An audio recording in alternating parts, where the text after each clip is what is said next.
धर्म की अधर्म का प्राणियों में विश्व का गो हत्या गो माता की।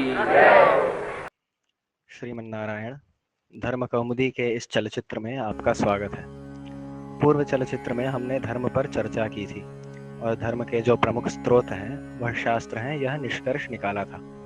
तो आज के चलचित्र में हम उन्हीं शास्त्रों पर एक विस्तृत चर्चा करने का प्रयास करेंगे। शास्त्र कौन से हैं, उनके विषय क्या हैं, यह सब देखने से पहले हम शास्त्र शब्द का क्या अर्थ है यह जान लेते हैं।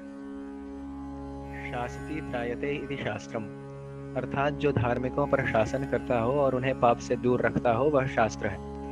इसका एक और अर्थ आचार्य कुमारी भट्ट अपनी श्लोक वार्तिक में देते हैं। प्रवृत्तिर्वा निवृत्तिर्वा नित्येन कृतकेन वा पंसा येनोपदेश्येत तच्छास्त्रमभिधीयते। श्लोक वार्तिक के इस श्लोक से हमें यह अर्थ प्राप्त होता है कि शास्त्र के यह लक्षण हैं। लक्षण क्या है? नित्य अथवा पौरुषेय वाक्य प्रभृत जिस किसी वाक्य से पुरुष की प्रवृत्ति अथवा निवृत्ति का निर्देश किया जाए वह शब्द विशेष शास्त्र कहलाता है। यही अर्थ भगवत गीता के तस्मात् शास्त्रम प्रमाणन्ते कार्याकार्य व्यवस्थितौ ज्ञात्वा शास्त्र विधीनोक्तम कर्म कर्तुमिहार्हसि आदि वाक्य में भी ग्रहण किया जाता है।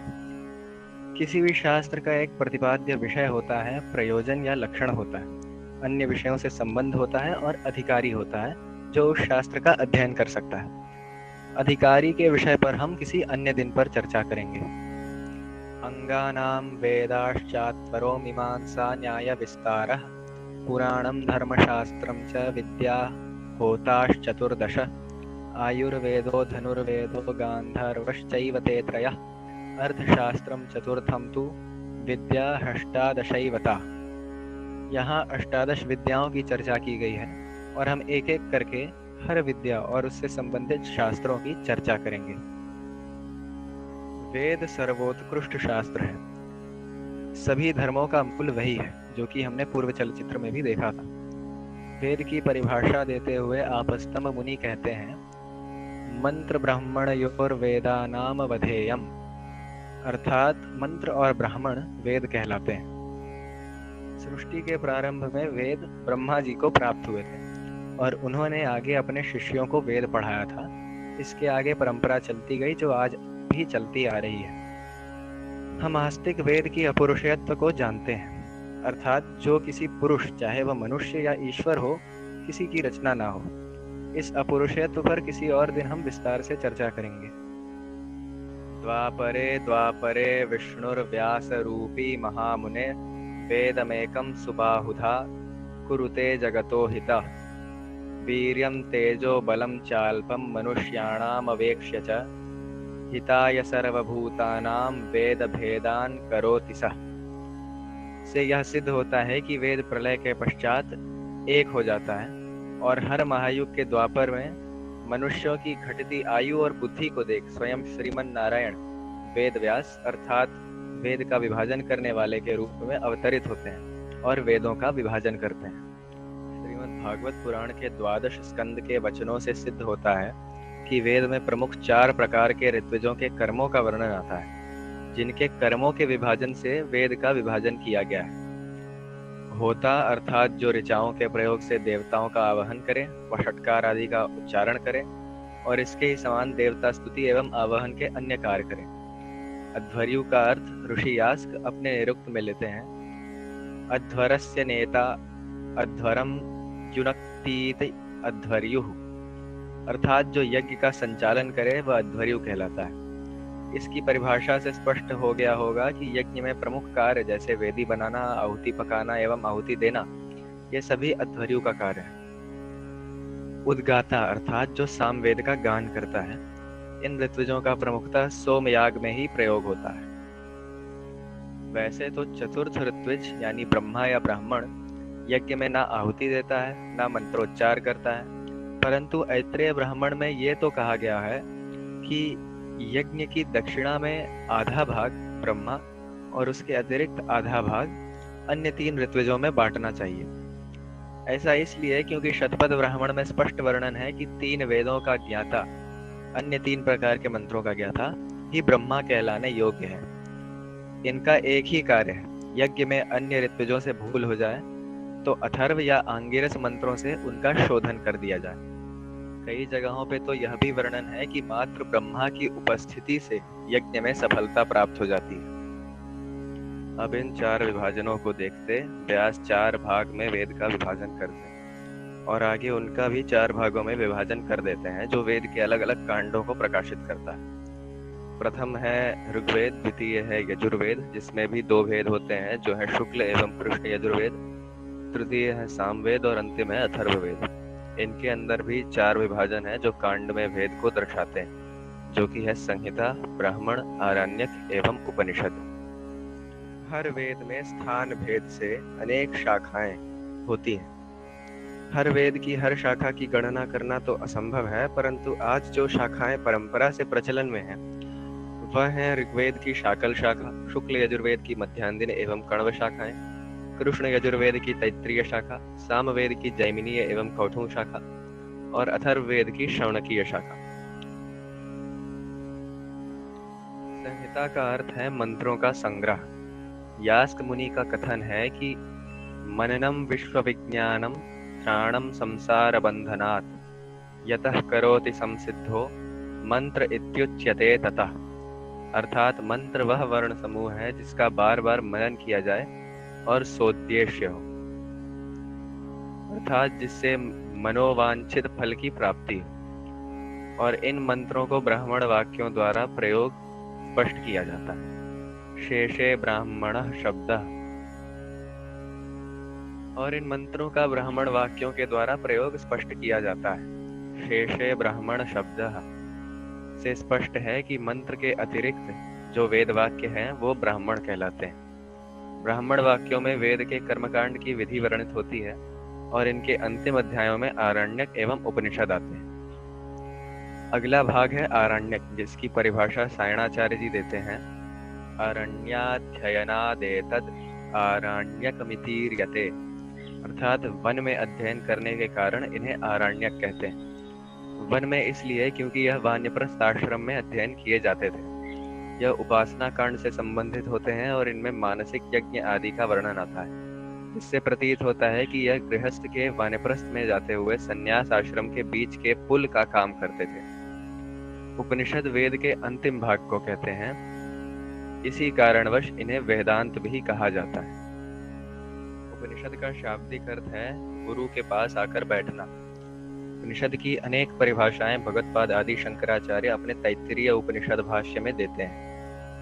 अविद्यादेह संसार बीजस्य विशेषरणाद विनाशादीत्येन अर्थयोगेन विद्या उपनिषद उच्यते। परम ब्रह्म वा गम्यतोति ब्रह्म गम्यत्वेन योगाद विद्योपनिषद। गर्भवास जन्म जराद्युप द्रववृन्दस्य लोकान्तरे पौनपुण्येन प्रवृत्तस्य अवसाद पितृत्व उपनिषदित्युच्यते। अर्थात वह ग्रंथ जो मुमुक्षु यानी एक साधक जो मोक्ष प्राप्त करना चाहता है में संसार उत्पन्न करने वाली अविद्या के बीज को नष्ट कर देता है, जो साधक को ब्रह्म प्राप्ति करवाता है, जो जन्म मृत्यु आदि कष्टदायक प्रक्रियाओं के चक्र को समाप्त कर देता है, वह उपनिषद है। उपनिषद वेद के अंतिम लक्ष्य से संबंधित है और परम ज्ञान की ओर ले जाता है। अब यदि हम देखें तो इन वेदों का मौखिक परंपरा से ही पठनाध्ययन होता आया है, तो उन्हें उनके मूल रूप में सुरक्षित कैसे रखें? यहाँ आते हैं वेदांग। शिक्षा कल्पो व्याकरणम निरुक्तम छंदसाम चयः ज्योतिषामयनम चैव वेदांगानि षडेव च। अर्थात वेदांग 6 हैं: शिक्षा, कल्प, व्याकरण, निरुक्त, छंद एवं ज्योतिष। यह वेदांग ही वेद को अनादिकाल से सुरक्षित रखते आए हैं। इनमें प्रथम शिक्षा शब्दोच्चारण पर व्याख्यान करता है कि वेद में शब्द का सही उच्चारण कैसे करना चाहिए, उदात्त अनुदात्त स्वरों का प्रयोग कहाँ करना है, कैसे करना है आदि। अलग स्थानों पर परंपरा के हेतु से पाणिनीय शिक्षा, याज्ञवल्क्य शिक्षा आदि प्रयोग में आती है। अब स्वरों के बारे में यदि ना पता हो तो यह जान लें कि जब वेद पढ़ते हुए किसी को देखते हैं तो वो अपने हाथ को कुछ ऊपर नीचे दाएं बाएं आदि करते हुए मंत्र पढ़ता है।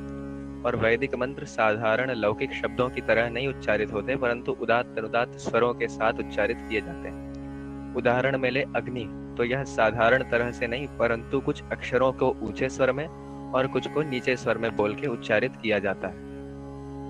द्वितीय अंग कल्प कहलाता है।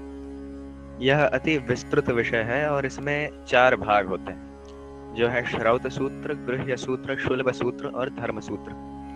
श्रौत सूत्र वैदिक कर्मकांड को प्रकाशित करते हैं और उनकी विधि विस्तार से बताते हैं, जैसे अश्वमेध, ज्योतिष्टोम, अग्निचयन आदि।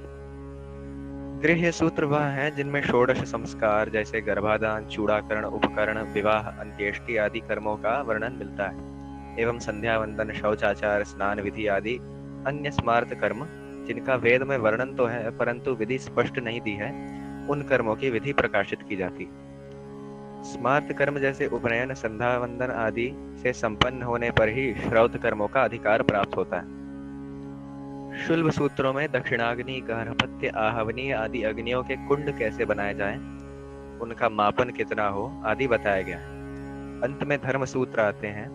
यह धर्मशास्त्र ग्रंथों की श्रेणी में ही गिने जाते हैं, परंतु धर्मशास्त्रों से भिन्न भी, क्योंकि धर्मशास्त्र श्लोकबद्ध और धर्मसूत्र प्रमुखतः सूत्रबद्ध होते हैं। यह वर्णाश्रम धर्म, प्रायश्चित, राजधर्म, न्यायालय आदि विषयों पर विवेचन करते हैं। तृतीय अंग व्याकरण कहलाता है, जो भाषा विज्ञान है, जैसा सभी को ज्ञात होगा है। व्याकरण से ही वेद वाक्यों का अर्थ और उनके प्रयोग को प्रकाशित किया जा सकता है। निरुक्त चौथा अंग है, इससे वेदों के शब्द का अर्थ बोध होता है। वेद में अनेक शब्द आते हैं जो लौकिक भाषा में नहीं आते, तो उन शब्दों का क्या अर्थ लिया जाए, उनका अनर्थ ना हो, इसीलिए निरुक्त प्रयोग में आता है। पंचम अंग छंद है। छंद काव्य से संबंधित है और क्योंकि वेद काव्यात्मक शैली में ब्रह्मा को प्राप्त हुए तो उनके भी छंद होते हैं। कुछ प्रमुख छंद हैं गायत्री, जिसका लक्षण है 8 अक्षरों के 3 चरण, जगती जिसमें 12 अक्षरों के 4 चरण होते हैं, और अनुष्टुप जो है 8 अक्षरों के 4 चरण वाला। और अंतिम वेदांग है ज्योतिष। ज्योतिष सर्व प्रसिद्ध विद्या है और आप सभी को तो ये ज्ञात होगी। प्रश्न मार्ग के अध्याय 1 में छंद को वेद का पैर, व्याकरण को मुख, कल्प को हाथ, ज्योतिष को नेत्र, शिक्षा को नाक एवं निरुक्त को श्रोत्र बतलाया गया। इससे इनकी आवश्यकता का बोध आप सभी को हो ही गया होगा। इसके अतिरिक्त भी वेद से संबंधित लौकिक शास्त्र आते हैं, जिन्हें उपवेद कहा जाता है। यह 4 या 5 है। आयुर्वेद प्रथम है, जैसा सभी को ज्ञात होगा। यह शारीरिक चिकित्सा और स्वास्थ्य से संबंधित है। इसका संबंध ऋग्वेद या अथर्ववेद से माना जाता है। कुछ प्रमुख ग्रंथ हैं चरक संहिता एवं सुश्रुत संहिता। धनुर्वेद द्वितीय उपवेद है, इसका संबंध यजुर्वेद से है और यह युद्ध नीति, युद्ध कला एवं धनुर्धारण आदि विषयों पर स्थित है।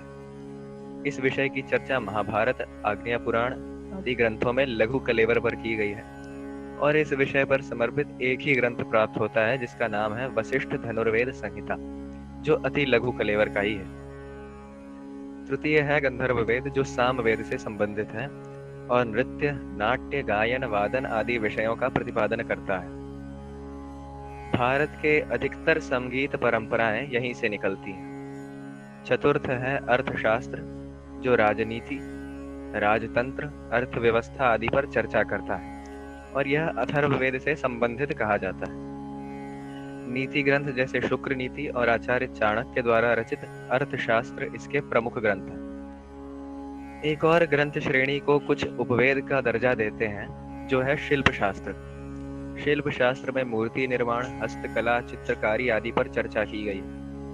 इसे अथर्ववेद का उपवेद मानते हैं, परंतु सभी विद्वान इस बात से सहमति नहीं रखते।